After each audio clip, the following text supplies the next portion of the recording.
Welcome to Blinkers Off with your hosts, Jared Welch and Aaron Halterman.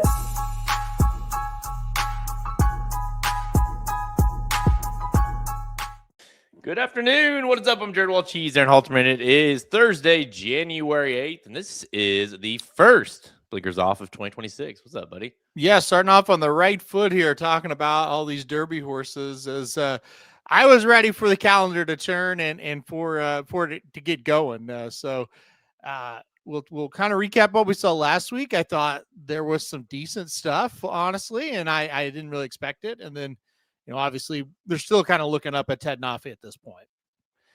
Yeah, I thought last weekend's racing was, for one, we had a lot of horses running right from the jump out of the top 60, Kentucky Derby rankings, I guess you want to call it, from the fantasy draw or draft. You had a lot of horses that ran pretty much immediately, and that really kind of helped get the game going really quick. But Ted Nafi's still sitting there. I don't know if you have heard this, but I saw some like weird rumblings on Twitter that he was sick. Ted Nafi. Don't know, but it seems like par for the course for like that kind of horse, right? That'd be like our luck in racing if we get that. It is very early. The horse isn't necessarily planning to start real soon, but something to think about. Yeah, it's interesting. I know the Fountain of Youth has kind of been their target, so you got a little bit of time there if something does go wrong. And I'll tell you this, if something does go wrong with him, whether he's sick or gets injured or whatever, as of right now, it is a complete just cluster of horses behind him. And that's what's very interesting. And what if he just doesn't come back as strong? There's nothing wrong with him. He just doesn't come back as strong. We've got a cluster, and that's what I kind of see here with this situation is, he's up there, but how many times have we seen horses either go wrong or get injured or whatever? That is really kind of magnified all these races, even the early ones where we don't usually take them just insanely seriously, where you kind of do now. Every week is important. Every allowance, maiden, or prep race is kind of important because we got to start getting other horses up there with them. And I think that's why last week kind of made it maybe more fun than that first Saturday in January usually is, because there's a big push, in my opinion, right now to try to kind of get some other horses established.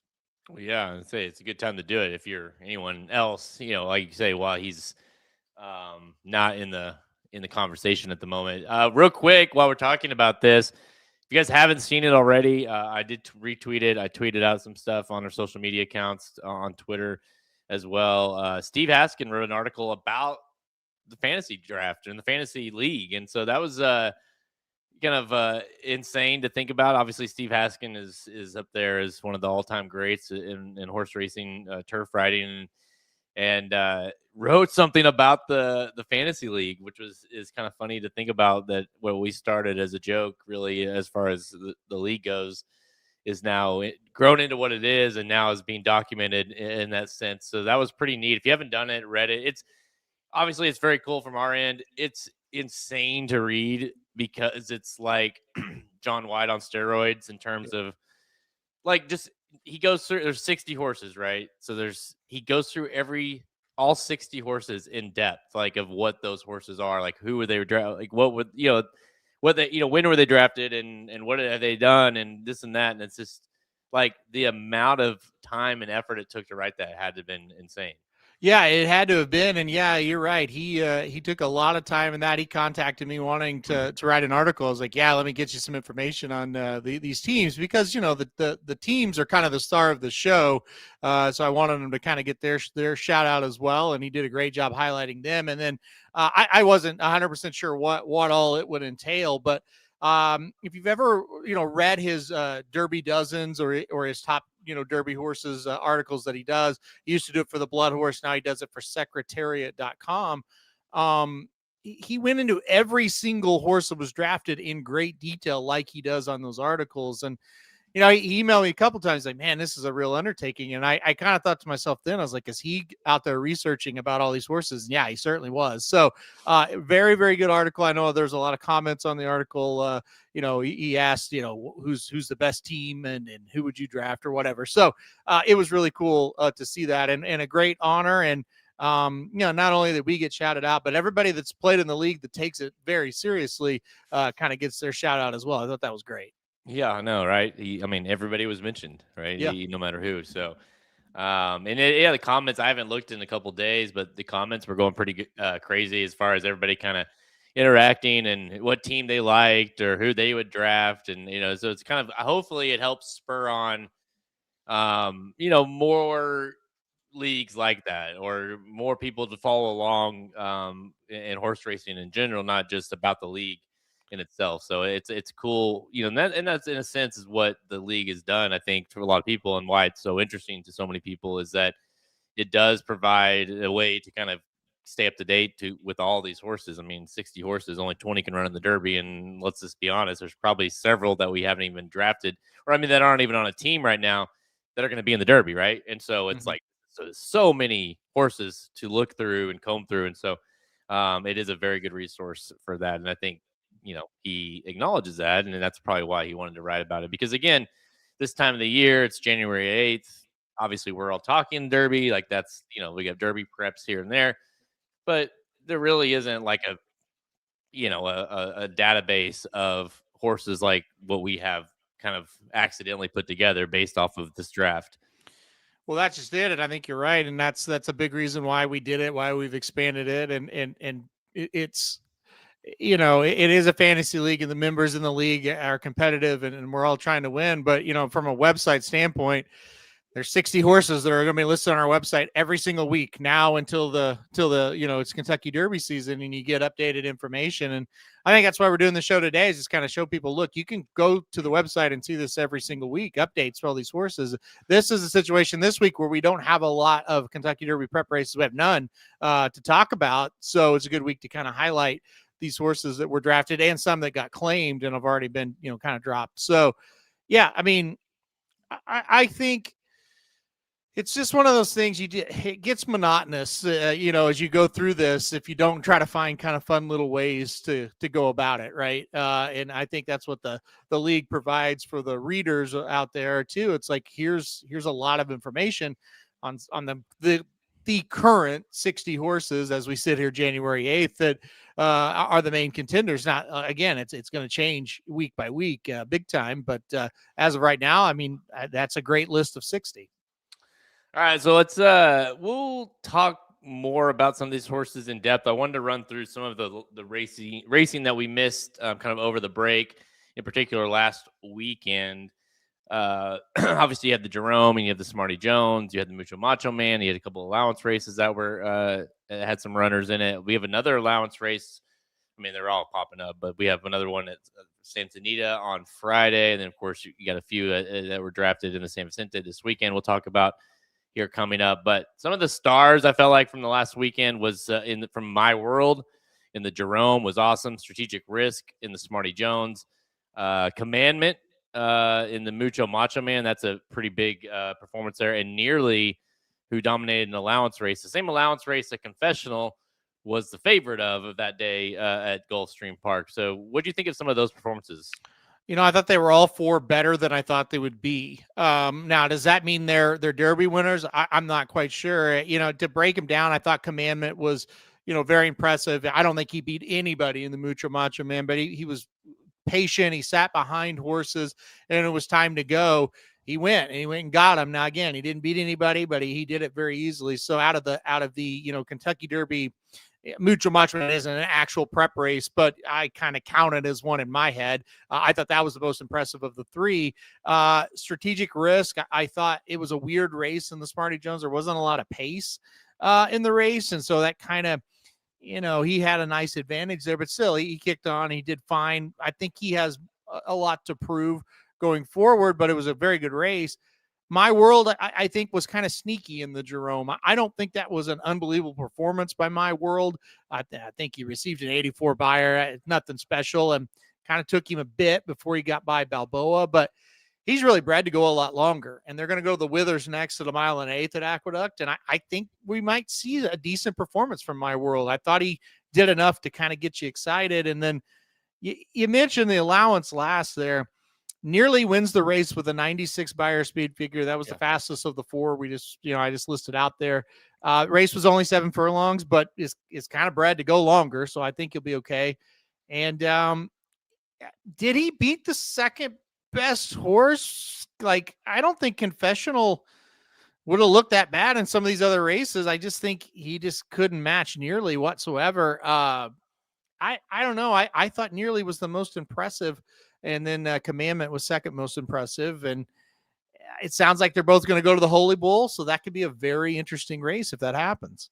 Yeah, as an owner of the one that got beat, I kind of wishing they would split, because the more I've watched the race, it's like, yeah, I don't know that for one, he has a weird leg action, which is we always talk about with those kind of horses that kind of give you pause. But on the other thing is, like, he didn't run. He kind of did everything sort of right, except for he just, like you said, he kind of sat behind the horses, and then when he came to go, he's like, all right, and he was like, he's going to win, and then there Nearly just was awesome, right? So maybe it wasn't as bad as it as far as as far as the Confessional being, it wasn't as bad as I kind of originally thought. Just maybe it was Nearly was that good, and the buyer kind of confirms that. Now we'll see what they do moving forward. Both of those horses should be good going longer, you would think, how they're bred, and so that will change things, or maybe how they look in that regard. But yeah, I do think Nearly, and now obviously I don't know how many people put in claims for Nearly this past week, but there's a lot.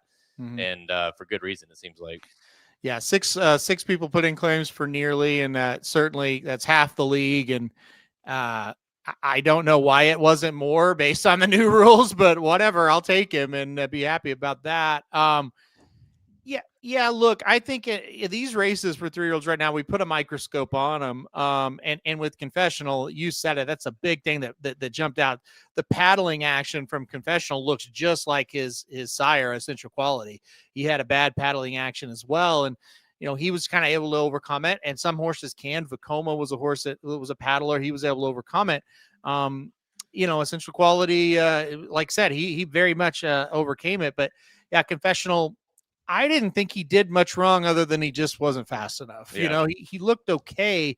You take out that stride, he kind of ran the race you kind of want him to. He just got engulfed, let's say, in the stretch. But anyway, I wouldn't totally give up on him. But look, like I said, for the first Friday and Saturday in January, usually I don't really see much that gets me excited. I don't think we saw any winner last week that I look at it and go, well, they're just trash. I think all of them that won are pretty solid horses. Yeah, and that's the thing too, is like they're bred well, they've got good connections. The ones that won, meaning like, so you're kind of like, yeah, I mean, there's a lot of upside there. It feels like. Don't you think sometimes we understand this in general? Like, don't you think sometimes whenever a horse goes off as a favorite, and not to say like Nearly was going in that race as like a dud, but Confessional was the favorite, and you and I were talking, especially after the scratch, like, yeah, he's the one to beat. And when they don't run like you kind of assumed, it sometimes you can or visually looks like they got engulfed, and the next you're like, oh, that horse didn't run very well. The kind of the immediate thought is like, that horse isn't very good, and then you're like, well, maybe that it is an allowance. They're still learning. They're still getting better. Like, maybe it wasn't he was bad. But I think sometimes just as handicappers, it's easy to kind of get that mindset of like, well, he wasn't very good, instead of thinking, well, he did run pretty well. He just got beat by a better horse that day. Yeah, I think anytime a horse loses as a heavy favorite, you tend to judge them a lot more harsh than if they don't, if they're not favored. So I do agree with that. And the other problem, I think, is like the race was pathetic. Like outside of Nearly and Confessional, everybody else scratched. You had 2 other horses in the race, and it's like they weren't really contenders. He did finish, 4 3/4 lengths better than the third place horse. Now, what that means, I don't know. They weren't very good, but say Nearly scratched out of the race, and another kind of also stayed in it. All of a sudden, you're watching that race, and Confessional won by almost 5, and you're going, Oh yeah, here he is. So you kind of got to play both ends of it. Like you got to keep an eye on these horses that run second and third in some of these races because we know this. We've been in it long enough. This is not a robotic thing. The next time out, the tables can be turned. Oh yeah. Like honestly, like, and this might be kind of a stretch, but Enforced Agenda ran third in the Jerome, and you watch the race. He didn't run very well. But you look at it and go, well, he looked like he was making a move, and then a horse backed into him, and then he kind of quit running, and then he kind of got back. If you see him at 10-1 next time out, you may go, you know what? Yeah, maybe we can kind of take a shot. Like that's kind of the Derby trail. That's where we're at right now. You want to be careful. You don't want to make excuses for horses that it's not there. And that happens a lot, but you do want to keep an eye out for some of the also rans, not even also ran second and thirds hit the board type horses, because this isn't just going to go by the book every single time. Not. If you think it is, you haven't been in the game long enough. Let's put it that way. Listen, and you look at a race like the Smarty Jones, and a horse like who was it? Silent Tactic, who we had picked last, almost the very last pick of the whole draft. Gets up there, runs second. So you're like, oh, that's pretty. It's pretty good. But if that horse would have been the favorite, you're like, golly, he sucks. Or if that would have been our first round pick. That's a good segue into Rancho Santa Fe. You're like, oh, that was pathetic. Like, what was he doing? Like, he should have won that race. So, yeah, sometimes we can look at it from different lenses based on the expectations of that horse going into the race or their odds or whatever. And to that point, I know it's like past the first pick of the draft. It's really tough, right? Because you kind of taking shots on anybody, but Rancho Santa Fe had looked pretty good going into that race and really was just pathetic in the Smarty Jones. I don't know. I don't think the pace helped. I don't know why he was so far off the pace, but it certainly still didn't have much of an effort at all in the race. Yeah, I think that's the $1 million question is what was he off the pace that far? Did they want? I can't think that they wanted him to be. I told you after the race, I almost would draw a line through that race because he just looked out of sorts is the best way I could describe it. He just didn't. I guess what I'm trying to say is like going into the turn for the first time, I knew you weren't winning, right? And it's like he's not right. Something's wrong with him. He's just not comfortable. I'm not saying he's injured or anything. I'm just saying he is not happy out there. So I don't know with him. It was a big disappointment. But also he's like Universe in a way. It's like you're never going to win that race with those slow fractions where you're at. So you almost kind of draw a line through both of them. The only thing I'll say about Universe is that's kind of his game. Like he doesn't have another kind of situation. He's just going to be in the back. I think Rancho Santa Fe should have been, at least mid-pack in that race. So it was surprising. It's a situation where when you see one like that and they've, like Rancho Santa Fe, let's just take him for example. Like you said, he had won, he had won a couple races in a row and looked solid. And that race, he looked like shit the whole time. So it's almost like you throw it out. And then you almost get to thinking, well, is the Tappet in him? He is by Tappet. Maybe he's just not there mentally yet. So it was not a good performance though. Yeah. You got it, Matt. There's no way maybe they didn't want to be on the lead, but there's no way it went through that race and said, all right, let's put him in the back of the pack and see what he does there. Because, that's just not, he hasn't ran like that. And that's not the time you would do it in a stakes race. So it's almost like either one, he was outclassed, which I guess is possible. Or I think the bigger issue is this wasn't, wasn't something he just wasn't feeling it, wasn't his day, whatever. But the reason I was pretty high on him, he like in both of his races, he sat like third. Both the races he won, coming into that, he sat third. And I thought, well, hell, that's what you want out of horse. Then he's last in the Smarty Jones. Like, what? The other thing is, and why I really liked him. Okay, he won that allowance at Keeneland by a half length. The second place horse was 10 lengths clear. So, it's kind of like those two kind of ran away, and it's like, man, this may be a nice one. And it was a total disaster. Yeah. there was not one thing you could take from that Nope. race that was a positive. There's not one, and like you said, there was like, oh shit, from jump, you're like, okay, never mind. Yeah, well, you get in your mind, it's like, okay, you run the race in your head if if you've looked at it at all, and you go, okay, at worst he should be about fourth. Yeah. And then he's eighth, and it's just like, he's not. That's not going to happen. So anyway. Well, again, it's that was January, 2nd through 5th. So we've got lots of time left. We'll see how these horses. I'd say he gets another shot.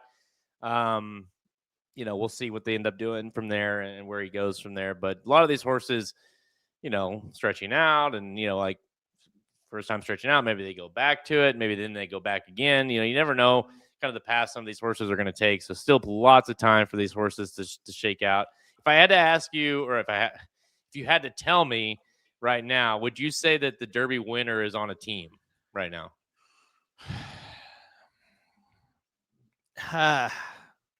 No. I mean, obviously, if in that scenario, I'd say no is like plus 200. Yes, because you got 60 horses to pick from. It's like minus 180. If it's,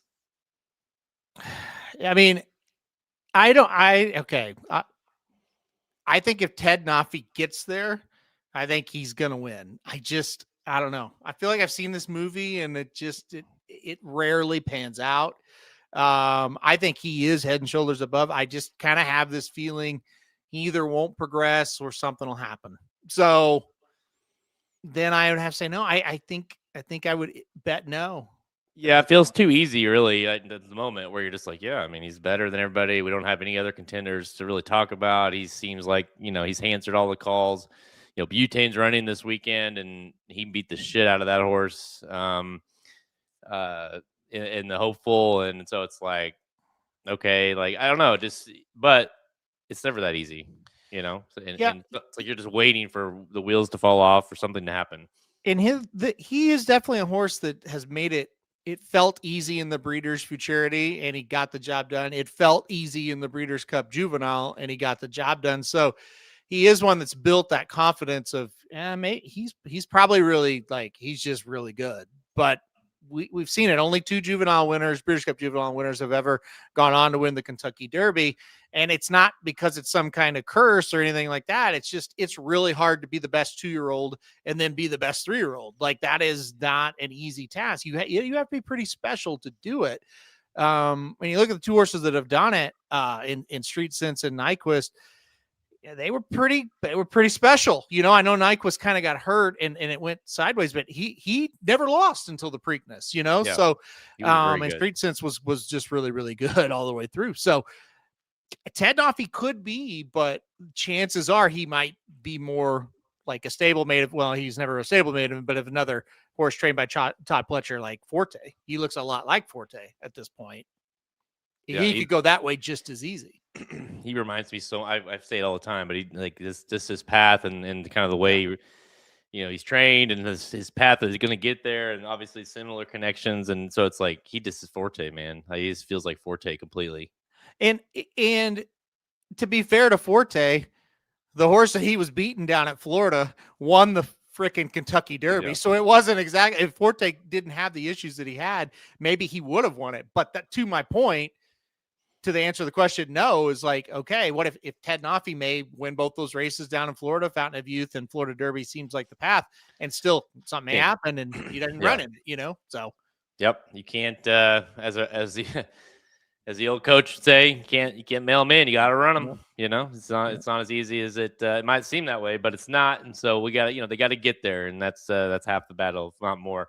All right, let's get into today's show. We're gonna look at Saturday's San Vicente Stakes at Santa Anita. It's an early season, not really a prep race, but it might as well be. It's kind of similar to the Mucho Macho Man in a sense that, yes, this is a race that we're gonna have some Derby prospects probably coming out of, and then we're going to look into kind of dive more into the top 60 Kentucky Derby prospects right now that we have in the league, and kind of how that relate, what we have coming up, what races to look forward to, all the things you need to know as it relates to the Kentucky Derby. Let's go. Let me pull up What do you think? I mean, small field, not a shocker. Immediate thoughts of the field. I think based on the state of racing everywhere, it's probably about what I thought it would be. I mean, it's a short field and it's got some Bafferts and it's. I don't think it's a bad race. It's just I think that's kind of what we've kind of been accustomed to expect. Sadly, yes. All right, Saturday at Santa Anita Park, race number 5, the San Vicente Stakes Grade 2 or 200K, 7 furlongs for the 3-year-olds. Not an official Kentucky Derby prep race, but at least a couple of these will be going towards the Kentucky Derby Trail. Their next start will start this field of 5 with, you got to look at the Bob Baffert group, right? Bob Baffert's got Greenwich Village at 5-1, and then Butane at 6-5. Last time the 3 Butane ran, it was a second to the horse we just got done talking about in Ted Nafi. Now, it was beaten by 8+ lengths at the Hopeful. Now, the Hopeful was a long time ago, but get second to Ted Nafi. That means something. And then Acknowledge Me Please, a horse at 5-2 for Doug O'Neill, one of 2 Doug O'Neills in the field, who tried stretching out last time out, didn't go so well in the Los Alamos Futurity, now cutting back, likes the track, definitely likes the distance, run happy horse. I think that horse could be dangerous in here, cutting back to a distance he likes. And then So Happy, I'm sorry, So Happy is the run happy horse. So Happy for Mark Glad at 3-1, who I think is also interesting in the field. So, I do think the Baffert horses are the ones to beat. That's pretty clear, but I don't necessarily think they're locks. Yeah, I agree that they're not locks. I do think the number 2 So Happy and the number 4 Acknowledge Me Please are pretty decent. I actually, if you're not going to go with a Baffert, I think So Happy is the horse. I do really like that horse. I see a chance. I mean, it's a 5-horse field, but I think there are some speedy ones that it could set up for So Happy. I also think it's going to set up for Butane. I think this is a really, really good spot to get Butane back started.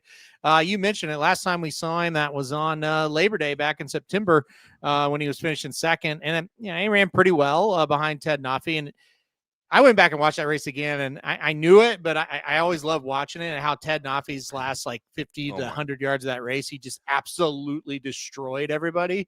Like how, when you look at the top of the stretch, you're like, how did he win by 8? And then you're like, oh, that's how he won by 8. It's like Butane's kind of hanging around, and it's like, I don't think he's going to win, but, it might be 3 lengths, and then it's like, whoa, did he take off? And that was the first time with Ted Nafi that when you saw him hit the wire and you saw him gallop out, you thought, yeah, he's going to go long and be really good. And there you go. He was. But for Butane, I thought he ran okay. And he seems to be really ready to run here based on what's on the paper. When you look at the workouts, he's really built up nicely to this race. I think it's a good spot. So I went number 3 Butane on top. I do think number 2 So Happy is the main danger. Yeah, I mean, well, okay, you didn't really mention the other Baffert, Greenwich Village. What do you think about this one coming in here? Do you think it's more of a pace situation, like dare you to come get me kind of thing? And if you do, then you're going to be in trouble because my other horse, Butane, was going to be able to pick up the pieces? Yeah, I think it's one of 2 things. I think he entered him to make sure Butane's got somebody to run at, because you look at Butane, he's fast, but I don't think he needs the lead. I think they'd rather put a target out there. So it is that, or maybe the 1 and the 5 were entered by one by Baffert, one by O'Neill, just to make sure this thing ran, because that could be as well, right? And I don't know the answer. The 5 feels like certainly got entered just to make sure that the field it filled. The horse on the rail, I don't trust just Los Al form. Not saying that a good horse can't win at Los Al or whatever, but I'm just saying I always want to see them win outside of Los Al before I get real excited about them. And so that's why I kind of pause on the 1. I do think the 1 and the 4 go and set it up for the 2 and the 3, though. All right, so I'm gonna kind of base my pick on. So right now I'm leaning towards the 4. Acknowledge Me, please. But I'd like to see what Blacksmith does tomorrow. If because Blacksmith got beat by this horse in a good race on their maiden special weight, and then of course Acknowledge Me, please went on to run in the Lewis Alpha Charity. Did not like the distance. Clearly, Blacksmith did run second that day to Litmus Test, who obviously is a pretty good horse as well. So let's see how good Blacksmith is. If Blacksmith wins next or tomorrow, then I think I might be more prone to pick Acknowledge Me, please, here in this race. I especially like the price. If not, I'll probably end up sticking with Butane. I just think Class will probably win here. But I do think Acknowledge Me, please. That race that Acknowledge Me, please beat Blacksmith that I referred to two back was at Santa Anita, where we're running here. Ran a 93 buyer in that race. It was a very nice race. And then, of course, graduated into that Los Alpha Charity to try stretching out. Didn't work out. But let's see what Blacksmith does. If he wins, I think I might like to pick Acknowledge Me, please, here. Yeah, it's going to be a very interesting race. That's tomorrow. Blacksmith versus Cherokee Nation, two horses owned in the fantasy league, and there's 3 other horses in the race as well. And I think that will tell us a little something for sure. Blacksmith, if you're like, why have I heard of that horse? Well, as a maiden, he did run second in Los Alamitos Futurity. He needs 2 turns, and I think that's part of the reason he didn't run so well in those first couple of starts, but may not be the whole reason. And he may have lost that race because Acknowledge Me, please is pretty darn good. That'll be very interesting. I'm with you on it. I think Acknowledge Me, please is the fastest horse early, and I think can take them gate to wire. If he can kind of, I don't know, put away the one, or maybe the one just can't match and something like that, then I do think the 4 is out by himself in this one. Well, I thought it was a good sign, too, from Doug O'Neill for a horse that really disappointed a lot in the Los Alpha Charity. And to really not bat an eye, that was December 13th, and come right back to running this race. A lot of times a horse runs that, that bad, beating 16 lengths, and you might be like, well, we want to take some time with this one and figure out what's going on. But, to go right back into a grade 2 here at Santa Anita tells you kind of what his thoughts were of the race, or, hey, this horse needs to get back to the one turn and sprinting. Maybe that's the answer here. So yeah, I thought that was a good sign that he even showed up here at all. For sure. Yeah. And I think maybe they just say, okay, let's take a shot at this thing. And then, okay, that didn't work. Right. So we're going to go back to sprinting. And, I think here's the deal. The 2 and the 4 are really kind of bred to sprint. I don't really think they're going to be routers, no matter how well they run here. The 3, yeah, I don't think he's really bred to sprint. He's looked good doing it, but I mean, he's kind of bred to go a little bit longer. So if you want to try to play against the Baffert, I mean, that is another angle with the 2 and the 4. Are horses that are they're probably meant to go 7 furlongs. Yeah, that's the funny thing about this race is you got the 1 and the 3, the Bafferts. Feels more like this is a stepping stone prep type situation for, let's Derby preps. And then the 2 and the 4 kind of feels like, certainly the 4, because we kind of tried that already, that maybe the 1 turn type stuff might be more up the wheelhouse for these horses. So, you can do what you want with that information or what you think of that information. But, and then the other thing too is Butane hasn't ran in a long time. Now Baffert's worked the hell out of him. That's what he does, off the layoff. He's very good off the layoff. So I'm not necessarily concerned, but there is that aspect as well. So if you want a horse that's fresh, maybe, go a different route. But, and I don't know too, if Butane were to run well here and win, kind of as his odds would indicate he should, I still don't know how excited you are about him. He did just get smoked by Ted Nafi. It's like, I think we're all kind of looking for that horse that can beat Ted Nafi, right? And if he wins here, especially going 1 turn, and you're just kind of like, all right, cool. But I don't know that, you know what I mean? Does that make, like we're still looking for that kind of superstar type horse that could go head to head with Ted Nafi. And based on that race, he's not here. Yeah, I mean, if you're looking for that horse, you might close your eyes this weekend because I don't think you're gonna. I don't think you're gonna see. I dream about it sometimes. That's it. Yeah. Look, I mean, I shouldn't say that because a superstar could pop up any day. The day Justify debuted, I don't think anybody was thinking that was going to happen, and it can happen. And you do have to pay attention. But in this race specifically, I find it to be very long odds that we're going to walk away and go, well, that's the horse, Yeah. Now, Butane has two nice little races, and if he makes a big step, maybe, but I don't see it. But like I say, you never know. You have no idea when the next monster is going to debut or whatever. But in this specific race, I don't see it happening. So Baffert has won this race the last 3 years. He wins it every year almost, basically. But Bob Baffert horses that have won this race in the past, or horses like the Factor, or Nyquist did win this race for Doug O'Neill. Yeah. Or Nelson, though, Nadal, Concert Tour, Have a Meltdown. And then the last two were Muth and Barnes. Yeah. Obviously very highly regarded horses for Zidane, and Barnes.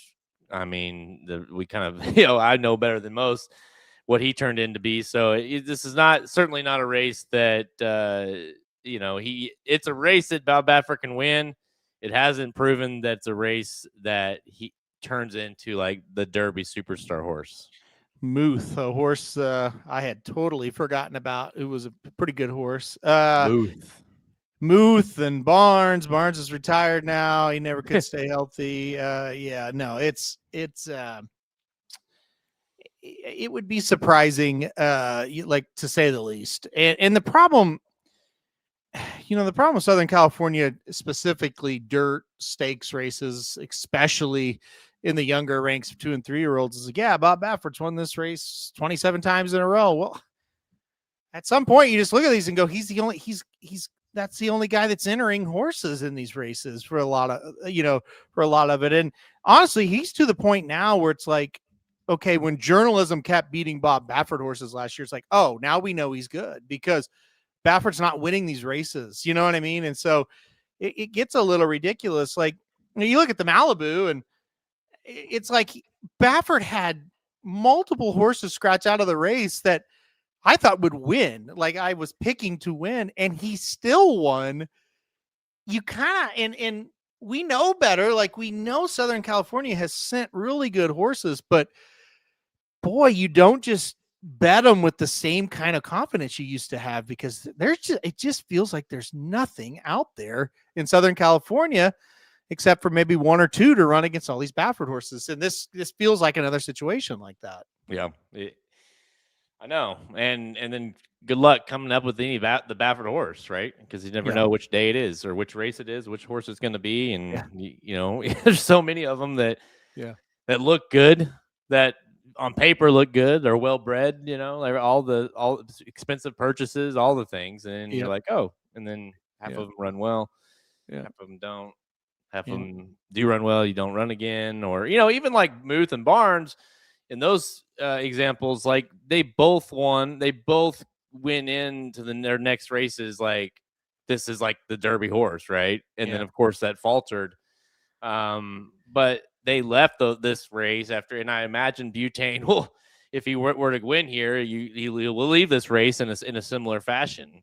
I mean, they spent what, like $1 million plus on the horse. Like, he's obviously very highly regarded. Like, he's going to run in the big races. Yeah, no, absolutely. Yeah, that's the thing, that they, whether they kind of belong there or not, they got to get him in there, because that's what they were kind of meant to do, So yeah, it's like I said, that year the Muth won here, and then he went on to win Arkansas Derby, and I believe it was he missed the Kentucky Derby. They entered him in the Preakness, I want to say, and they had to scratch him, and he like hardly ever saw him again. But anyway, I'm just rambling now. But yeah, it's this race. Look, like I said, Nyquist ran here, and that was a nice little prep for him. But overall, this is not like the top tier horses that usually are here.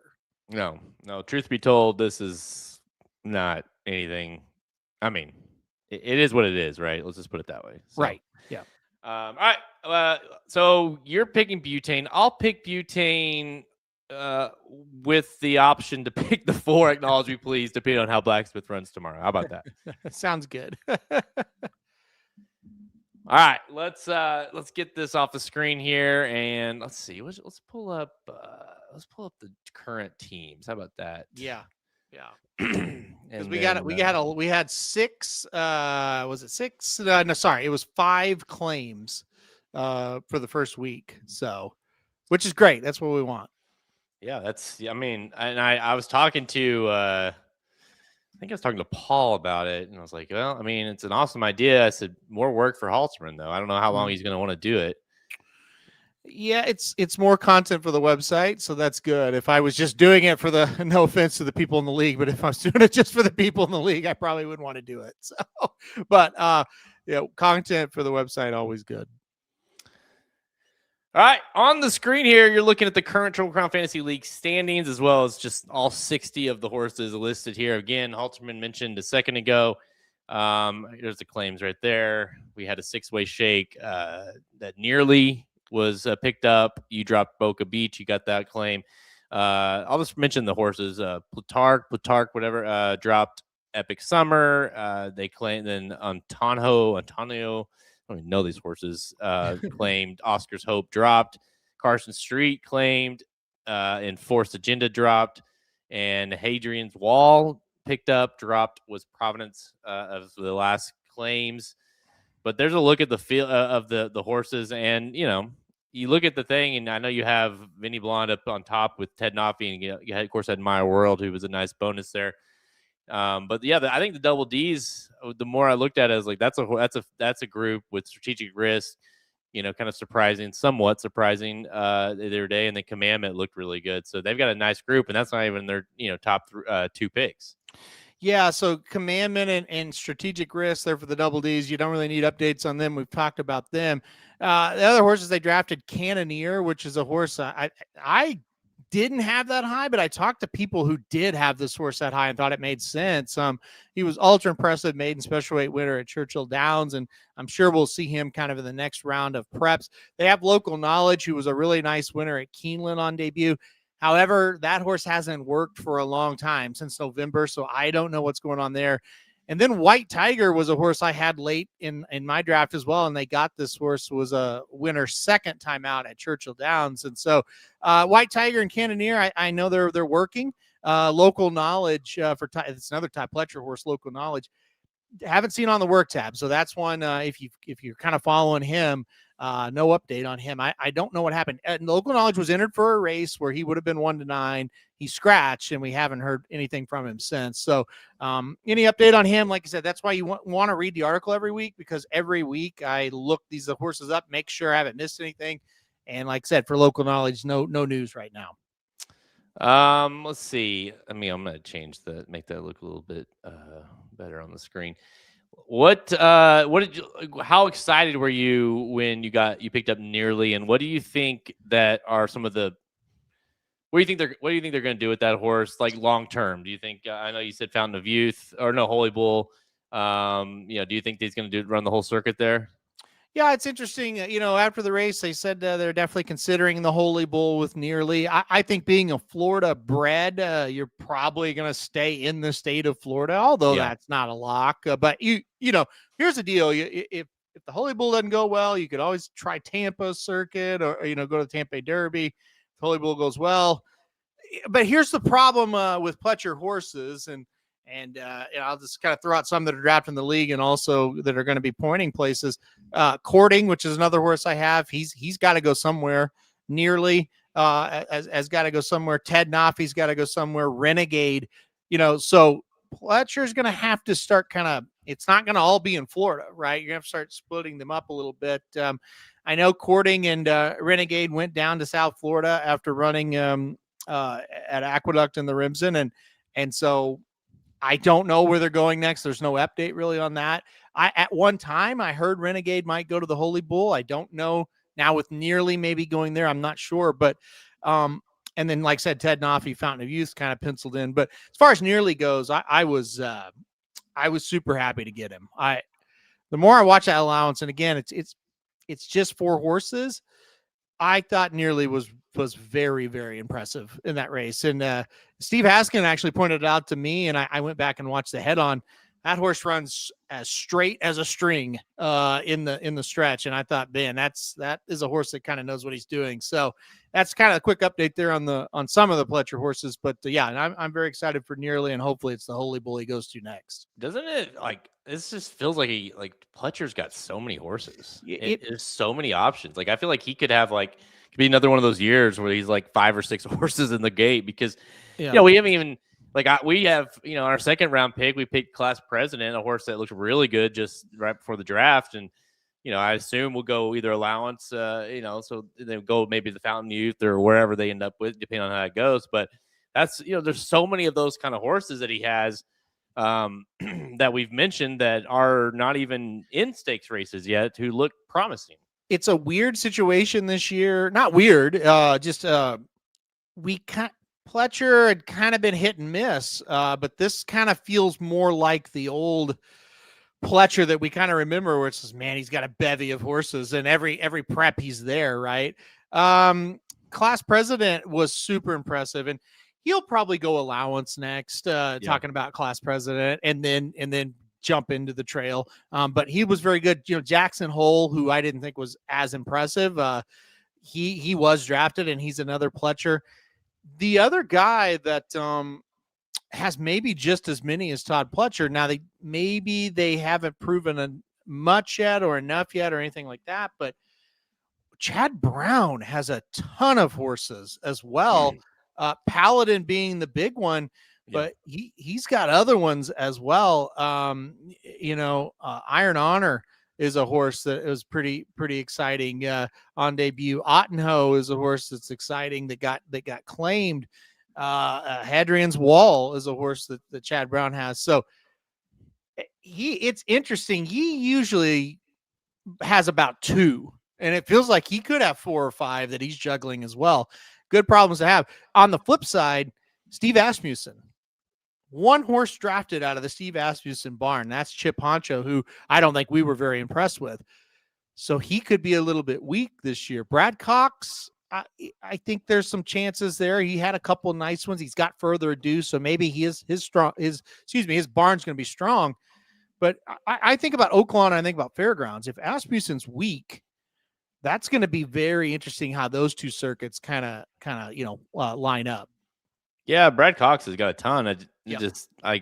I'm having tough getting a good read on many of them. That's the thing. And I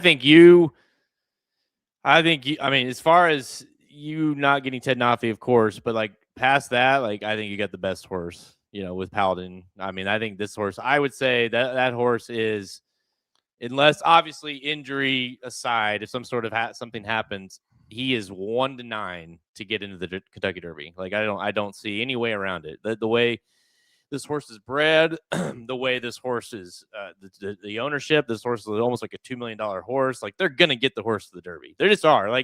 You've seen this before. I mean, I feel like we've seen this before with this kind of horse that Chad Brown trains. He's going to get to the horse to the Derby. As long as he stays healthy. But I think you got a good one there. I hope so.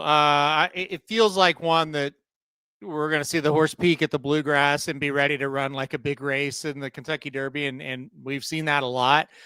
He hasn't been able to win, in Zandon and Sierra Leone, obviously, but Zandon as well comes to mind when you kind of talk about that Risen Star to Bluegrass to Derby route. And so I think that's what he'll take. I know that's what he'll take. So I sure hope he turns out to be what I think he's going to be. I love his professionalism. He has to get a little bit faster, but I think that's kind of by design. It's kind of how Chad Brown kind of likes to do it. So yeah, I'm pretty excited about him.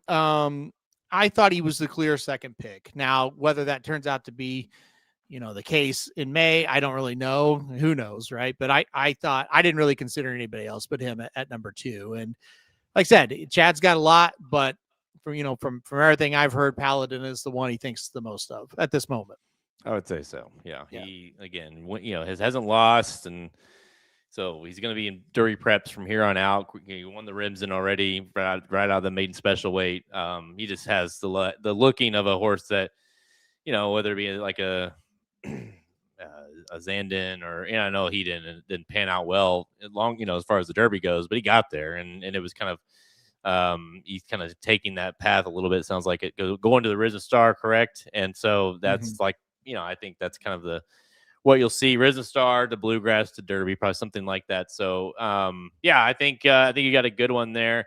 Trying to think some of these other ones. One thing I'll mention, and I just updated on the website. I forgot to update it on the standings there, but the unraced brother to Nest has a name, so people can start to follow. Who is it? The unraced brother of Nest is a great name, Spartacus. Ooh, see, Yeah. listen, I know it's like slightly bullshit, but like whenever there's something to it, right? Whenever a good name horse is gonna, it's just, Yes, I don't know, like it just you, all the time you're like, oh, I like that horse, but that horse has a stupid name. There's no way that horse is winning going to win the Derby. And I mean, 99% of the time, it holds up. That's a great name. That's a really good name.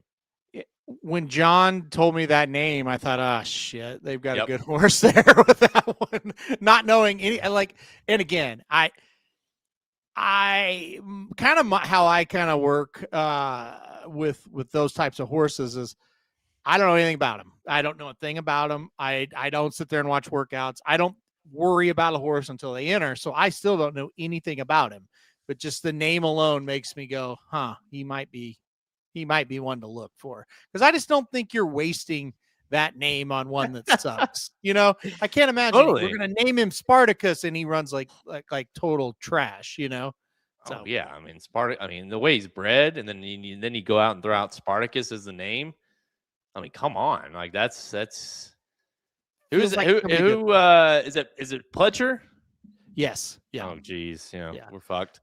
So hold on here. Let's see. Let me look him up real quick. This will be the first time I've actually typed this horse's name in. So, yeah. So this horse is he has worked out 4 times. Not working necessarily fast so far, but not working slow either. So we'll see. It looks like a homebred horse here by Curlin out of the AP Indy mare, obviously, that also produced Nest. So there you go. Let's see. Look, for instance, I'm just going through some of these names. If you look at Schoolyard Superman, no offense to Paul, that's a terrible name. There's just no chance. No way that horse is winning the Derby. No. Schoolyard Superman. Let's see. Big Dom. I don't think that horse is going to win. No. Sorry. For a bevy of reasons. The name is not even part of the reason why, right? No. The name isn't high on my list of why that horse isn't very good. But yeah. Anyway, go ahead. Boss Dylan. I don't think so. Sorry. For another one. I think there's a few reasons I'm not a huge fan of that one. Yeah. So yeah, there's then there's other names. Like I'll give you some that are like totally like. Even like again, we know it's part of it is it's hard, it's biased, and you already know. But Ted Noffey's a great name because it's like sometimes you hear it's not the best, but a lot of times you hear like when you hear like the name of a person or whatever, like that's a good. Sometimes they've named them after somebody, that meaning probably think the horse is pretty good. I do think that your horse Paladin, whatever you want to call it, is a good name. You could see that, envision that being on on the screen or in the winner's circle or whatnot. Rancho Santa Fe, not good for not a bad one, but I don't see it as a Derby winner. So listen, there is a science to this. I don't know what it is exactly, but it's never let me down. Yeah, I know. Very, very, very rarely do you get one. Even Rich Strike. I mean, Rich Strike's a pretty good name. Even though it may not have been his fluky Derby or whatever. Mystic Dan, that's a pretty good name. Mage is not the greatest, so maybe it bucks the trend there. But there are some right that stand out. But yeah, I don't know. I just kind of feel like Spartacus. I just can't see that horse running in claimers at Charlestown. You know what I mean? So, well, we'll see though. That's true, but it's we've seen it before though. It does happen. Isn't a Dornock? Yeah, maybe it's okay. I wouldn't. He didn't win the Derby though, so yeah. I mean, it doesn't check. Dornock's okay. Dennis says Mage is an okay name. I don't know. I get it's not. I've seen worse, I guess. I mean, Justify was awesome, right? Right. I mean, Yeah. and then even a horse like American Pharaoh was good because of the typo issue. That became like, oh, that's kind of funny how that worked out, and they kept it, and then it's like it's got this whole backstory behind it, and you know the Zayats are Egyptian or whatever, so it was like kind of all worked together, and like, oh, I that can make sense.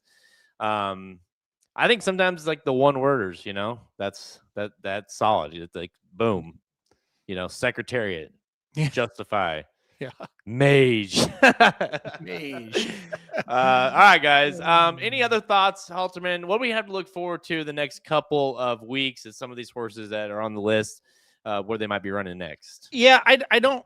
I don't really know who's pointed for the Lecomte right now. I'm guessing it's going to be like the Chip Honchos of the world, and then they'll get some new shooters, and then we have a kind of a week off from the Derby Trail, but maybe the best week of the early season, which is Pegasus, the next weekend, and then it's huge preps every week. So there's not a lot of specific news on where they're going next. I would imagine you're going to see a pretty big field in the Lecomte. I feel like there's a lot of kind of horses kind of pointing for that one. I do want to admit there's one horse that I keep seeing news about, and I would label him as I would just go ahead and say it. I think the most intriguing horse, and that's Ewing. Just because he's in the news a lot, and he hasn't really ever done a lot, but he also seems like he has a ton of potential. He had two really, really nice races, one really nice, and one was just okay. It feels like he's going Oaklawn allowance to the Rebel. I think Cassie's treating him like he thinks he's very good. So I'm very intrigued to see where he pops up next. That's another one. Cassie's got a lot of horses. He's got a good stable right now. Mm-hmm. And they're going to be showing up in a lot of different races. I don't know. I can't decide on what I think about Ewing, to be honest. I do agree with your assessment. I do think he is treating him like he is special. Now, obviously he knows more than we do, right? So but with that said, I'm still on the fence about if he is that good. But same. Yeah. And I think Paul taking him so early was bold, but you could also argue, I don't know. We don't know what's going to happen between now and then, but to say he romps in the allowance and then he might be the favorite of the Rebel, right? And then all of a sudden you drafted the Rebel favorite in the first 5 picks and it doesn't look so crazy. So it's hard. It's impossible, right, to say if that was a good spot to pick him or not. It was bold for sure based on what we haven't seen him since, August. But yeah, I mean, the way he's being treated, it certainly looks like he thinks he's going to be something, a force here in the next couple of months. Yeah, I don't know. It just every time I turn around, I hear some news on this horse, or I hear somebody talking about how good he's doing or whatever. And like I said, that the debut race up at Saratoga for Ewing was sensational. I mean, he was. It was. Awesome. It really was. And I get backlash every once in a while from commenters when I say it, but I thought his Saratoga special was just okay.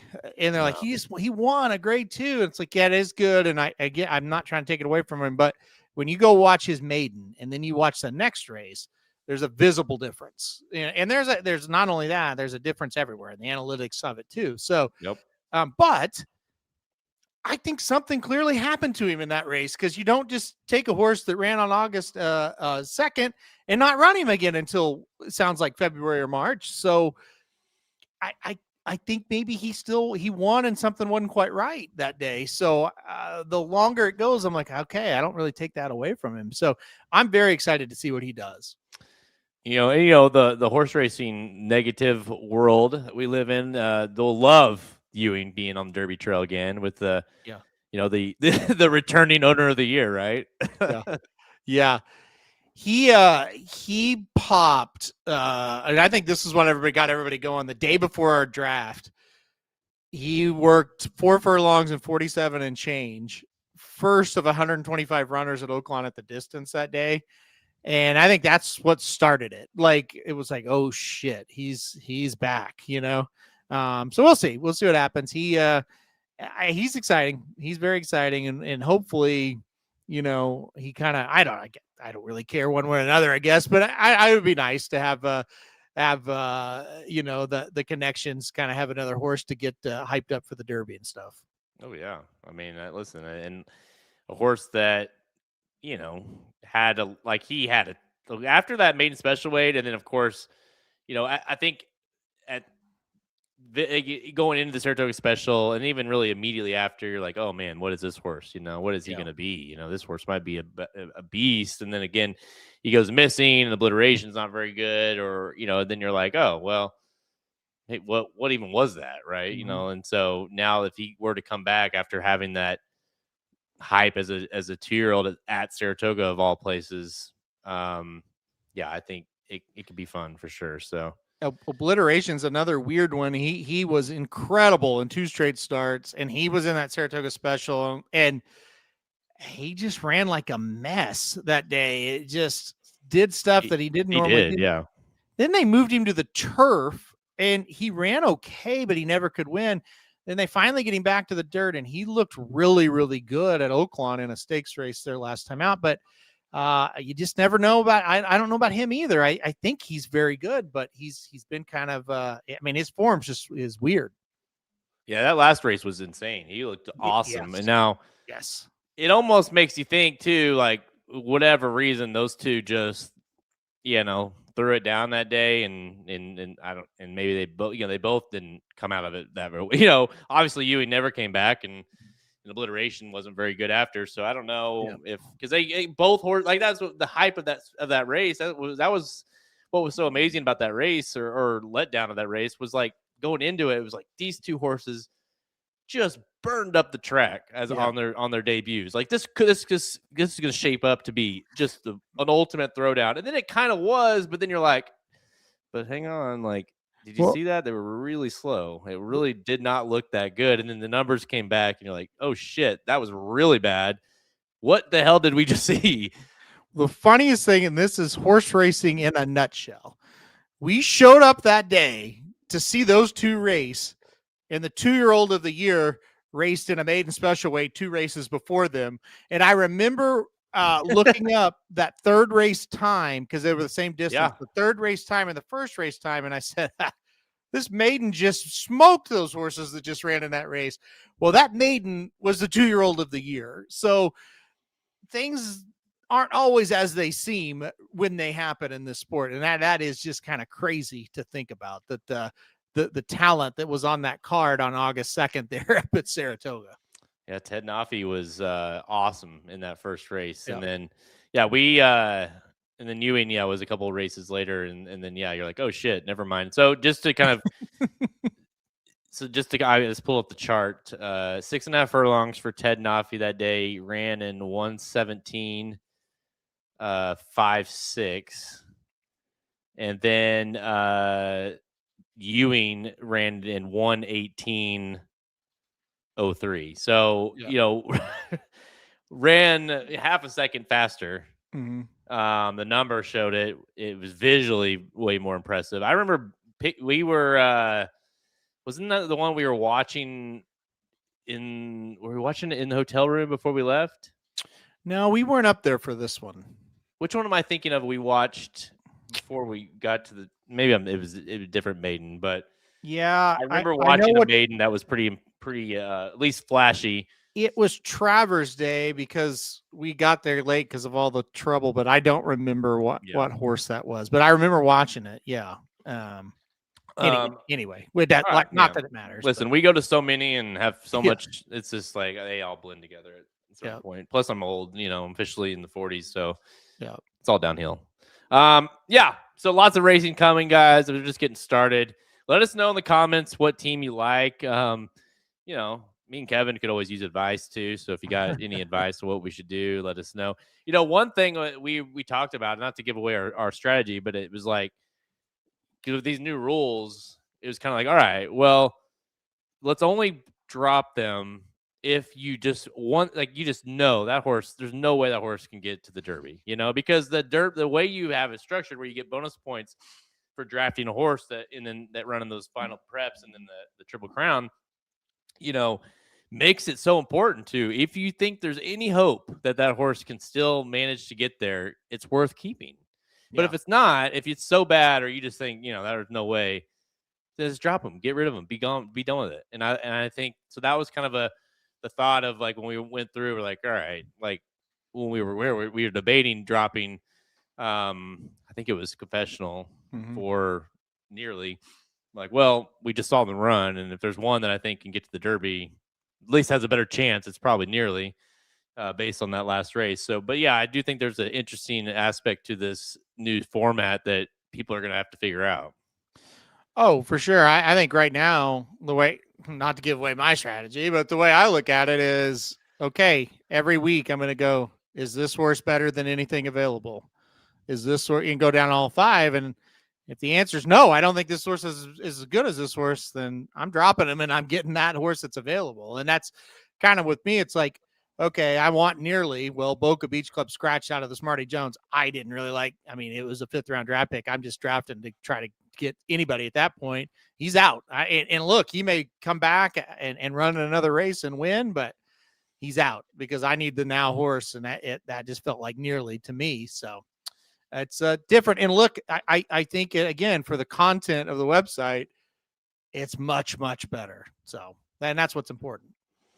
I think it'll be funny to see too, how many of these horses are dropped, or, drafted, dropped, claimed, dropped. You know what I mean? Like, how many of these horses end up on multiple teams? Because it's going to be so easy to, like you said, make that assessment of, like, hey, you know what? I like that one better. I'm just going to drop him, blah, blah, blah. And then next thing you know, that horse goes and runs a big race and whatever. And then all of a sudden, he's got 6 other teams trying to claim him. So, yeah, it will be kind of funny to see how many of these horses that were originally drafted be dropped and then claimed by other teams down the road. I think it'll happen more than once this year. I do too, totally.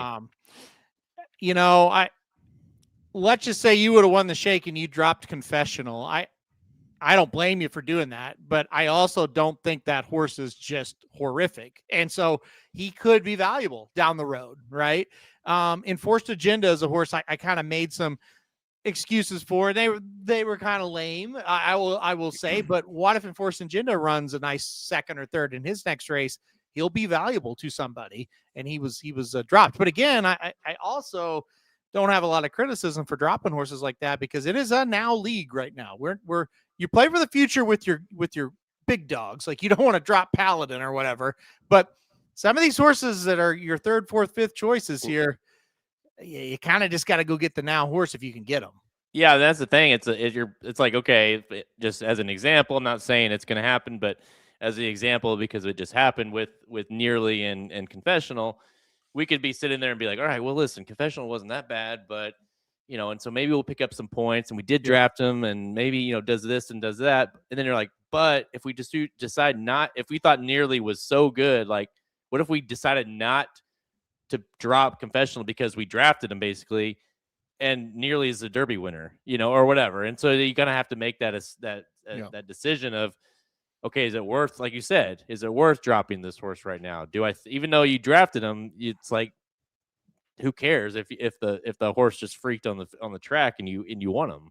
Yeah, no, absolutely. And that's just it. And so it's I think, and again, for the viewers and the readers, you're gonna get more horses on your list and more horses being talked about because of that kind of urgency, I'll say, to get the next good horse. And what a year for this new rule to kick in, where it doesn't cost the claim. Because let's face it, there's some year, I mean, every year there's question marks, right? But there's some years that are less than other. This year is a mess.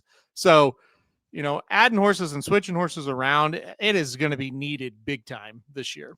Oh, listen, it's one of those situations. There's very few right answers right now. Yeah. So, there's let me know if you can figure it out, because I haven't yet. Just kind of, that's why I'm not trying to get too worried about it. That's why this year is the best. It's been the best year to roll out this new system, because there's just so many options each and every week. So there's a look at the Triple Crown Racing News Triple Crown Fantasy League and the standings and all the horses, and obviously way more to come with this thing. And we're just getting started. You can see Vinny Blonde and Double D's there tied for first at 20. Look at that, 11 points for Jared and Kevin. That's a good start for us there. So our last round pick is the horse that got the most points. But we will have more next week or over the next coming weeks, definitely. And by the way, it's just now getting going. So stay tuned, and we'll talk more about that in coming weeks. Also, huge week coming up in the next couple of weeks, or I should say coming up with the Pegasus. It just feels like, it always happens, like the Derby, and then you got to take pause for like a week or two in the Pegasus and all that. And the Pegasus is shaping up to be a pretty good little race. I think we might be in for a good one. Yeah, it feels like we've got a very competitive race. We're heading towards a good one. And when the Breeders' Cup ends, racing doesn't end, but it feels like we don't really get going again until that Pegasus hits. And then, even though it's not a Kentucky Derby prep day, it just feels like, okay, now we hit the Pegasus, and now it's really Derby season. I mean, Wide Barrio, Goal Oriented, Full Serrano, Captain Cook, Skippy Longstocking, Disco Time. That horse I'm excited to see him in this race. Poster, Banishing, Pan Street, and Touch Upon a Star. So, I mean, really for a year that we don't have, like, there's no Sovereignty, right? Or Forever Young, your Breeders' Cup winner, not in the race, Fierceness retired, like whatever. This is a pretty good field. Yeah, it's going to be good. And you know how it is. Those races on that day, they've done a good job making those fields competitive. So it's going to be a very, very good race. And it's going to be a good day of racing. I'll even say it. I can't wait this year for it. I think there some years recently it's been a little, but I think it's kind of going to be really, really good this year. I'm very excited to see Disco Time. That's and Pan Street, really, but Disco Time, a horse that I just feel like had so much, had such a high year possible for him that last year, and it obviously got hurt and was off the trail and all that, but he's came back and looked good, and obviously to have the confidence to run him here, I think I'm excited to see what he does. Yeah, me too. But yeah, and like you said, the whole card is good. You got the other Pegasus races, the turf and the Philly Mare Turf, and so yeah, it'll be a fun. Have you decided? Are you going with Paul? Yes, we are going. We are excited. I'm not. Let's see. I think I'm leaving Friday. So and I'll be there for the race on Saturday. So yeah, Heather and I going. It's going to be exciting. It's definitely. Yes, we're going to go to the Pegasus, but it's also more of a personal trip. I don't think we'll be doing horse racing on Sunday. We'll do some other stuff, but yeah, should be a good time. I'm excited. Yeah, Heather's never been, has she, to the Gulfstream? Heather's never been, so it'll be interesting to see how she fits into the dynamic of Gulfstream, because it's its own beast. There's no doubt about it. Let's say Gulfstream only knows you as single halterman, and I don't mean that like in a negative, like you're out, hitting up chicks, but just halterman alone versus halterman Heather can sometimes be two different beasts. Yeah, it's gonna be interesting if I drink. How many did I have that time? Dude, hopefully it's on the wall there at the restaurant, because it was something that. Well, no, I'm not even kidding, guys. So we weren't totaling it up at the moment, but the next day we did some totaling, and it was a matter of being at the track, and then I think we were like before the race, races at the track at the what's that place called, Yard House. Yes. So we're at Yard House. It's like connected to the track essentially, yes. And then we were there, and then we went to the track, obviously, or drank more. Went back beach. There after. Yeah. Then we went to. Flanagan's probably. Oh yeah, definitely went to Flanagan's, and they were like, $2 drinks or something shit. Long story short, it was it was rum and coke for Halterman, and it was literally, I mean, maybe 25. I don't know if it's that many or not, Dude, but I swear it was. It was definitely over 20. I remember that. We did the math. It was like, okay, you had 8 here, then you had 4 at the track, and then you had 8 more, and then to be fair, they were, they're not like the huge water glasses. It was like like a mixed drink, smaller glass, but still. And my whole thought, because I always remember just thinking about 24 Cokes, let alone like, you know what I mean? Like that's so much sugar. That's bad. Yeah. Not even mentioning the rum part. It's really bad. It's really bad. It was something, it was so funny because the next day, I mean, I think Halterman probably slept underneath the desk or something. And it was like, it was just, after the recovered a little bit, like, how many did you have? And we were like going through and like, holy shit, dude, that was something. So I don't know if you'll be having that many this time. No, I don't think so, but I will try. I'm not against it, to be quite honest. You're not a quitter. Yeah, I think that was the night. Yeah, it was. That was the night. If you remember, we ate at Flanagan's, and then we were walking out. And so Flanagan's over by Gulfstream. When you walk out of it, there's this huge bar that you have to walk by. And I was like, why don't we just go sit over there? And like, yeah, that sounds fun. And we were there forever, if I remember right. I remember like we closed it down. I think we were the last people out of there that night. Yeah. So. Yeah, and I'm pretty sure it was not our last day either. Like I'm pretty sure we had more racing the next day. So it was. I'm not 100% sure that the Pegasus may not have been that next day.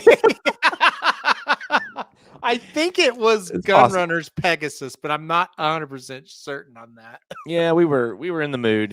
Sometimes it hits, and I think they had the old what was that called? The beep. What is it? Music tunes or whatever it is. What is it called? Touch tunes. Touch tunes. And I remember like the next day or something, Heather was like, because you were talking to her, and she's like, what are all these charges for? What is touch tunes? I was like, oh shit. Like how much did I spend? Because it like the whole bar would be vibing, it'd be like a bar and like good music and shit. And then next thing you know, you would hear like some kind of red dirt bullshit music. And I'd look over at Halter and he'd just be like, that no one wanted it except for him. You would be like, look, nobody's listening to this song. It's like, yeah, but I paid for it, so it doesn't matter. And we kept staying longer because Halterman would be like, well, I paid for this. I bought this song. Like, it hasn't played it yet. We gotta wait till it starts. That was the problem because if you've never done this before, it's touch tunes, right? And so like everybody at the bar can play it. It's on your app, and you type in like where you're at and blah blah blah. And so, but people were playing music, and it was packed. So I was like, your touch tunes will like show you what's coming up. I was like, we have to stay at least 36 minutes because that's when the next song's going to play. I didn't pay for these songs. I'm not going to listen to them. And you're like, all right, so. Man, so good times. Good times. Man. Yeah. We went for those first several years of the Pegasus when it was brand new. We went to all of them, and that was really fun. I will say we have some fantastic memories at Gulfstream. It's been fun. It is getting drunk in the press room. It's not a box, press room. For I think it was a Florida Derby. We were there that year, maybe. Yeah. But they just brought like no press rooms do this, but they just next thing you know they just brought out like Miller Lights. Do you remember? He looked at us and said, guys, and like pointed to us like, oh shit, really? Like, how did you know that we would drink them all? You could probably point us out pretty easily. Yeah, that's fair. So I don't want to bring up something like bad that, you were going through some stuff in that Florida Derby time, right? And and you don't usually get as drunk as you got that day, is what I'll say. Yeah. And do you remember trying to like kick rocks at maximum security when we were in the paddock? Yeah, I do. Yep. And hey, listen, history history was right. We should have done that, right? You know.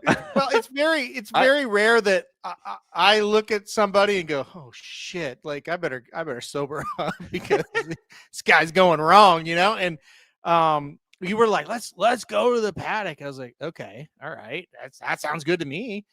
You know, maximum security. And you were like pretending to kick rocks. And there are no rocks in the. Yeah, right. Yeah, Then, to be very, very clear, I wasn't actually kicking rocks at a horse, but no, no. you know that there's that fountain in the middle of Gulfstream Park's Yes. enclosure there or whatever. And I remember having to I mean, I felt like it was both of us, but I definitely know I had to sit down. Oh, we sat, yeah. Because I'm like, I'm in the paddock of the Florida Derby. Right. Right. And I had to sit down because I was having a little hard time standing up. Let's put it that way. So yeah. That was not to mention the Derby winner. Well, he ended up not winning, I guess, but the Derby winner ran in the race. The horse that finished first in the Derby ran in the race, and you're just, you're like, I'm so drunk, I need to sit down. And so Jared was upset because correctly, we all knew, but except for horse racing, that was a total juice job. And the trainer was scum. And by the way, he's in jail now. So we were right. But anyway, we're in that press room or area or whatever you want to call it, and they're having the press conference after the Florida Derby, and we've attended it several times, and it's what it is. It's a press conference. They were throwing service the biggest softball ass questions, and Jared kept saying, I mean, fairly loudly, like, "This is bullshit." Like, can you believe this shit he's saying up there? You know? And I finally was like, I got an idea. Take your backpack and go get as many Miller Lights as you can in the backpack, and let's get out of here. And you're like, yeah, it's a good idea. So you shoveling those Miller Lights in here, and they're clinking around. And we got out of there, and I'll never forget that. We were drinking them on the way home in the Uber. It's just like, oh, that's not good, but pretty funny at the same time. You're like, I got to get this guy out of here before. Well, you were saying it quiet enough, or I don't think it would have, but it's like some of the media people were hearing it. It's like, well, yeah, probably. And it's amazing why the other media members don't like us. You know, I don't know why. Yeah, we're trying to. Well, I'm not gonna name names, but yeah, people up there sucking up to this guy, and we're just like, do you guys not realize this is one of the biggest cheaters in the entire game, and they just won the biggest race here? Like, this is a sham, you know? And like, no, that's all right. All right, we better get out of here. So anyway, so we left. Yeah, and lo and behold, he said he's in jail, and his horse got DQ'd in the next race, and it's. Yeah. Yeah, but no, I vaguely remember that. I do remember the cans and the putting those in the backpack, but yeah, listen, it was I blame them because it was why did they give us beer in the press room? I'm not gonna say clearly hammered, right? So I'm not gonna say it's Dave. Isn't it David Joseph that works with that his name? Yeah. It's been so long since we've been there. I haven't seen him forever, but I'm not gonna say he did that just for us, but I will say he told us they were there, and we were the only ones that took one. So I think he did it for us. Yeah, I'm pretty sure he was always really good. He was one of the few starting out that he was like press guys like that ran the press rooms and stuff that actually like gave us a shot. You know, I would say he's up there on my list of really good people. They had somebody else working there that was very friendly too. I don't remember her name, but I don't know if either one of them are still there. We haven't been in like 6 years. No, so it's crazy. I can get you. Just let me know. I'll get you guys some press credentials, and that way you can go reminisce with some of those guys. Definitely. Remember the guy that had brought the I think he brought like a desktop computer. Yes. And he was like typing like a real keyboard and everything at the we're like have laptops and shit, and he had like an actual desktop computer. It was like, and he was ancient, So the press room there they're pretty good people. The worker or the writers, like somebody from the whatever the Miami newspaper is called is there. He was a nice guy, and there was a guy from Fort Lauderdale's paper, and he was a nice guy. But yeah, this one guy, and we only saw him like once.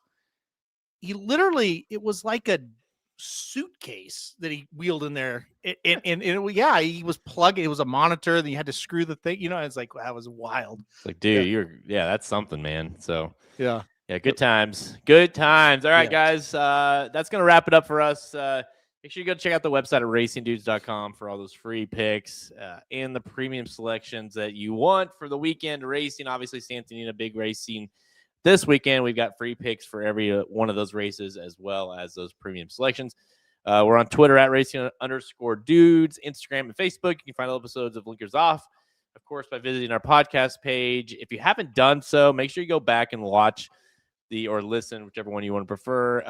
The last podcast, I guess that was 762, where we actually did the draft. It's a good time, and obviously everyone's on it. John White's on it. Everyone's got their commentary, so it's quite entertaining. If you haven't done so, make sure you go check that out. We're on Apple Podcasts, Spotify, Google Podcasts, everywhere you like to listen to podcasts. We're there. Make sure you go to YouTube, hit that like, notification, and subscribe. YouTube Bet Sports on yesterday. You got Magic My Show on tomorrow. Who you like tonight? And down to the final 4 teams here in the college football playoffs. Who you going with tonight? Well, I like Ole Miss tonight. I don't have as much confidence tonight as I do tomorrow, but I do like Ole Miss tonight. I really like Indiana tomorrow. But I think tonight's game is fascinating. I think Miami and what they've done has been very surprising. I like Trinidad Chambliss too much to go against Ole Miss here tonight, so I took them. But again, I could see this. This feels like a coin flip tonight for me. Yeah, I can't decide on tonight's game. Miami's defense is awesome, but that game with Ole Miss, that last game was unbelievable, and he showed out that he's elite. So I don't know. I'm kind of staying away from this one maybe, but I do like it. I thought Indiana one was like, I was like, okay, that team's for real. This coming from a guy that bet Alabama like plus 14 or something, thinking, oh, they can cover that. And you knew real quick, this is in trouble. Indiana's the real deal. They have no weaknesses. They're good at everything. And so I think I'm with you. I think that line is, I like Oregon, but I'm good. Yeah, I think Indiana's in the craziest way possible to ever. I never thought I'd ever say this my whole life. I think Indiana's going to win the national championship. So that's still wild to say, but it just feels like they're the best team. And I'm with you. Like, I asked you about the Indiana coach. I was like, do you like him? And you're like, no, but I respect him. And it's like, he's a total douchebag and just someone that just doesn't seem like a nice guy at all. But what he's done there and turned around he's turned around the whole thing, the whole school. It was not a football school. It was a lot. If you said Indiana's going to, if I would have told you like a handful of years ago that Indiana was going to be in the conversation for national champion in football, you've been like, yeah, right. Just seeing their name on that Rose Bowl end zone last week was awkward. It's the best coaching job in the history of college football, in my opinion. Indiana was just a laughingstock for years and years and years. There's a good season sprinkled in there every once in a while, but he's done a good job, and they're backed. They've got a lot of money, and he's getting the players, man. So you're right. It's just, you don't really see a weakness with them. Line of scrimmage is really strong. They've got playmakers, so it's going to be really, really tough to beat them. What about, how you feeling about the NFL? You liking anything special this weekend? Do you think it could be? I feel like most of these games, other than maybe, but the Carolina did beat the Rams earlier in the year, so I guess it's not just incredibly unlikely. And they did have a terrible loss to the Falcons not that long ago. But that game feels like the only one where I'm like, I'm pretty sure the Rams are going to win that one. But all the other games, I really wouldn't be surprised if it goes either way. This feels like the most wide open playoff I can remember. And there might be others that were more, but this just feels so wide open. You just got a lot of new blood in there, and who do you really trust? The 2 games that I like the best, I like New England laying 3 or 3.5, depending on where you look. So I do like New England to beat the Chargers, and I think they cover. And I like the Texans to cover against the Steelers. I think they're about 3-point favorite last time I looked, and I do like the Texans. I think they'll be able to really give Rodgers a lot of trouble up front. That's a really, really good Texans defense. So Patriots and Texans are the two that I like the best. Some of those other ones, they're really tough decisions. So you go like with Jacksonville, who has looked great all year long, or do you think the Bills just beat him because of the uniform, and Josh Allen? And same with the Packers and the Bears. I feel like the Bears are the better team, but can they really beat the Packers when it matters? I don't know. So those are going to be very fun games to kind of see how they shake out. Yeah, the only thing about that Bears game, I agree. I think the weather will be shitty, and I think it benefits the Bears a little bit more than it does, the Packers. And Jordan Love's coming off of been injured for a while, but those division games, man, are always tough. Yeah. They're always tricky. I could see this game; it could go either way. It could be really close. It could be low scoring. Bears should probably win, but I'm not going to be surprised if they don't. So I love the Patriots. I think the Patriots will. I don't think it necessarily will be close. I just have liked them pretty much all season, and being Chargers in the Chiefs division, seen them play a lot, and I just don't think they're capable of winning the game like that. I don't think they're able to go dome team, California, going all the way across the country to play outdoor. It's gonna be cold. It's gonna be rainy, possibly. I don't think so. I just don't see it happening. So I do definitely like them, and I'm with you. I mean, neither team I have really liked all season. That's the Jags and the Bills, kind of, and then the Jags have consistently, as the season's gone on, been like, oh, okay, they are for real. Like Trevor Lawrence is playing incredible, right? They've got the defense this year. They can run the ball, after a year before they couldn't run the ball, and just kind of doesn't feel like they have, and they just feel like the team, right? If there's a team in the whole playoffs that just feels like kind of like that hot team that just got hot the right time and couldn't lose, that's, to me, they're that team. And that also is a little scary sometimes to it's not like it's the Chiefs or something where it's like, okay, they know how to win these games, but the Jags are doing it all, for the first time essentially. And so that part's a little scary, but they definitely feel like the hot team.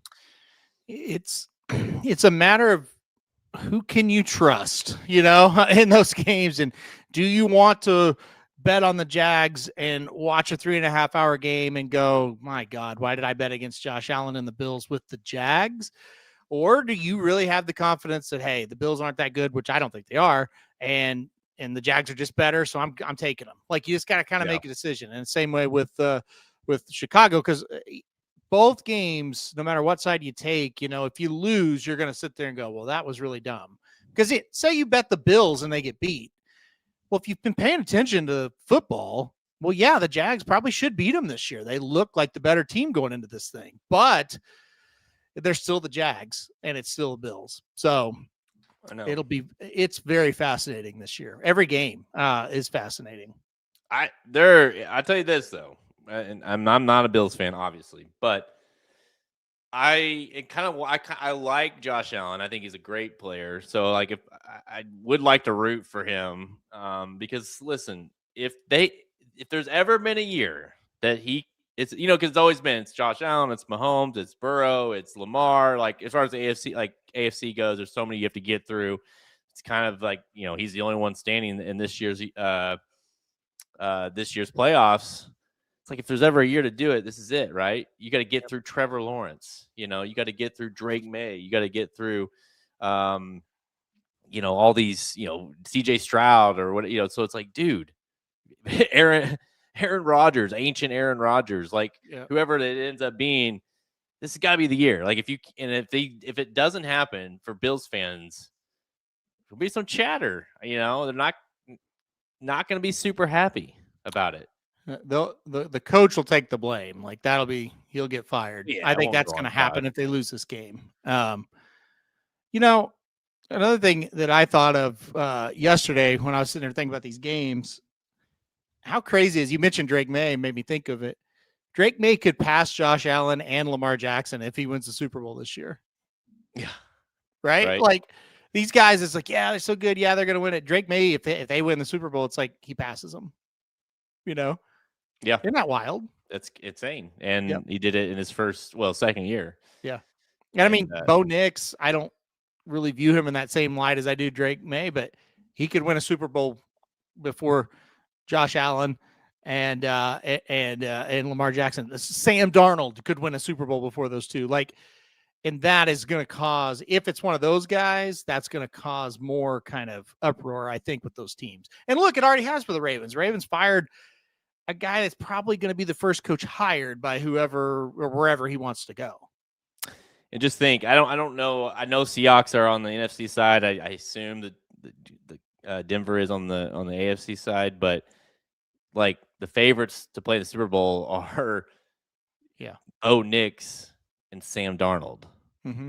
So if there was ever a year that you're like, some crazy shit could definitely happen here. Yeah. When you put it like that, you're like, yeah, it should probably happen, right? And so I definitely feel like just I don't know, it's been that way all season, and honestly, Denver has been one of the only teams that hasn't kind of caved into that, right? Because they for the Jags game, right? But other than that, they found ways to win all these games and all these, and then you're like, they should have won by more and this and that. And so is it going to catch up to them? I kind of think it will, but also could it be like, okay, they just keep doing it even in the playoffs and get to the Super Bowl, not really that pretty. Yeah. But because they just find ways to win these games. So I mean, and that's why this makes it fascinating, because it's just, if it was the Bills that were up there and they were the home team and Green Bay, and it's like the old, like, stalwarts of the NFL, some of them made it, like the current NFL setup the last 5 or 6 years, some of them made it, but they're on the road, and it's just like, it's just a weird kind of vibe. And then like you say, Denver and Seattle are the 1 seeds. What? They are? Like, can they? And then it's like, okay, they made the one. They are the ones. Can they actually do it? Like, I think they might, but also, like, the last time the Rams went to Seattle, the Rams really should have won that game. Yeah. So it's like just as easy the Rams could win and then go up there next week, if that's who they would play, and beat them. I think it's fair to say, and maybe it's not fair to. This is the best way to put it. Maybe it's not fair to say. I'll let you be the judge of that. But that if, say, Mahomes was the quarterback for this Cowboy or this Broncos team, and Josh Allen was the quarterback for the Seahawks team, you'd be like, well, that's going to be the Super Bowl. There's 100%. No chance. There's no way. They both have insane defenses. They both have, good weapons at wide receiver, running game, blah, blah, blah. And they have obviously the quarterback. So it really is the question of which, the quarterbacks. And I don't know if that's fair to say, because, both have played pretty well this season, but it's the truth, right? Because the team itself, their teams themselves are so good, and their defenses specifically are so good on both Denver and the Seahawks that kind of makes you almost forget that it is Bo Nix and Sam Darnold playing quarterback, because that's how good they've been. I think you're spot on with that. I think at the end of the day, okay, where's who are you confident in? You start with the quarterback in football. Now, obviously, there's a ton more to kind of look at, but that's kind of where you start, because most of these NFL games come down to the last few minutes. Really, they do. And then it's kind of on, okay, can this quarterback make a play? And like you said, it's probably not fair for us to sit here and say, I don't trust Darnold or Nix because they've had good seasons. But until you kind of see them in these games, these moments, as a gambler, I take a pause. Yeah. Whether that's fair or not, that's me saying that. You don't have to agree, but that's just kind of how I look at it. That's why I really lean towards the Rams, even though they were so disappointing in that Atlanta game. But like you could kind of forget about that a little bit. You got to assume that Stafford might win the MVP, and then of course has done it before. He won a Super Bowl together and with LA. So the quarterbacks like that with those kind of teams find ways to win those close games might be what it takes. But on the AFC side, it's tricky, right? Because you got Bo Nix and you got Drake May. some of those, you got Trevor Lawrence. Like none of these guys are really, you don't have, Aaron Rodgers is the only quarterback necessarily that you'd like the vet quarterback that has been there, done that a little bit, and he's not the same as he was. And so it definitely feels like it's going to be someone that's going to have to step up in that AFC side. So we'll see. I'm excited. I think Saturday and Sunday's games are going to be fun to watch for sure. So Oh, I agree. I definitely agree. It's going to be good drama for sure. Now betting them, that might be a different story. Gonna be a little dicey. You're gonna have to go into it just knowing that because this could go south. Yep. I think every game will be close. I even think that Rams game will be close because I think the Panthers holding in there. I think the Panthers cover that 10.5. I might buy it up if I was playing it a little bit, like get some points. Maybe 14.5 you can afford it, but I think I messed with that earlier. It's like 14.5 was like minus 190 or something like that, somewhere in there, 180. So like that's doable. I think they'll keep it close. The Rams have a way of playing down to their competition sometimes, and that part concerns me a little bit. I think they'll win. I'm not sure that I would want to lay all those points though. I put it this way: it's like I don't want to lay 10.5 points with the Rams, but I don't want to bet. Yeah, Panthers. That's fair. So it's a watch game for me. Then avoid. Yeah, that is very fair. Yeah. That's kind of how I feel about the Bears-Packers game. I mean, I know it's not as much to lay, but it's just one of those where I'm like, I keep talking myself in one way, out the other, and I just can't. I'm like, maybe I'll just watch that one. So I keep saying the Bears should really win this, but oh man, I don't know if I want to bet the Bears against the Packers. And I'm kind of with you. It's like those division games. That's a tough draw. I'm rooting for the Bears. I'll say that, but I may skip that one too. Yeah. I do think it'll be close though. Like I do think if you can, however you want to do it, if you could buy like, Packers +6 or whatever you want to, I think it'll be within a touchdown game, just the way they play. So, yep. Do you think there's a way to still manage to survive that game? But picking them like money line either way is going to be like flipping a coin. I feel like so. Yep, agree. All right, I'm Jared Welch. He's Aaron Halterman. Good luck this weekend. If you're betting, good luck. If you're betting horse racing, football, whatever you're doing, have a great weekend, guys. Thank you for listening to another episode of Blinkers Off. Join our horse racing community at racingdudes.com and follow us on Twitter at racing_dudes. Want to make money betting horses? Bet with the Racing Dudes.